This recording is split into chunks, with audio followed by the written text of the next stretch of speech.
Trop c'est trop, Hamilton tacle l'inaction des réseaux sociaux sur l'affaire Latifi. Alors oui, il rappelle qu'il y a eu Timo Glock en 2008, même si au final les réseaux sociaux étaient quand même beaucoup moins développés en 2008 qu'en 2021, donc au final Glock s'est pris moins de torrents de haine, hein. Lui c'était plutôt les Brésiliens qui voulaient sa mort en fait, et pas forcément les gens de la planète entière.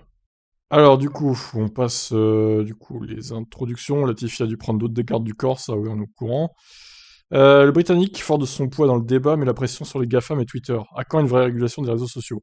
Rappelons qu'Hamilton n'en est pas à son coup d'essai. Lui et plusieurs pilotes avaient d'ailleurs participé à un boycott des réseaux pour ces mêmes raisons l'an dernier.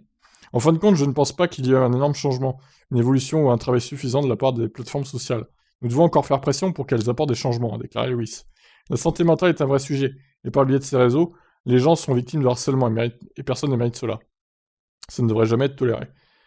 Les plateformes sont capables de changer ces choses et de faire des changements, mais elles ne semblent pas le faire assez rapidement. Je pense donc que nous devons simplement continuer à faire pression. S'il ne s'est pas exprimé en public sur le cas Latifi, Hamilton a en revanche vite apporté en privé son soutien au pilote.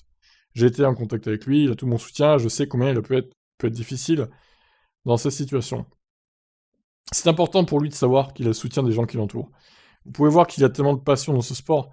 C'est ce qui rend ce sport si génial. Il y a tellement de passion, mais nous devons la canaliser de manière positive, pas de manière négative. Amen, j'ai envie de dire. Ok, pour ce rappel de Lewis Hamilton, bon bah d'un côté il a pas forcément tort, mais bon, comment veux-tu contrôler la pulsion des gens quoi? En fait, c'est pas possible, c'est pas possible. Au pire ils se font bannir les gens, et puis voilà après ban temporaire, au pire ils en font un compte, au pire quelques semaines après, quelques mois après, je sais pas. Qu'est-ce qu'il faudrait faire? Ou les bannières à vie des réseaux sociaux, ce serait peut-être un peu extrême. Mais encore une fois, voilà, Twitter, il y a tellement de monde dessus, Facebook pareil, comment veux-tu tout contrôler? Il faudrait, je sais pas, des centaines de milliers de personnes, de modérateurs pour tout filtrer, quoi. C'est impossible. Enfin, c'est possible, mais ça coûterait vraiment très très cher, quoi. Bon, que faire alors? Dites-moi en commentaire. Ciao, ciao.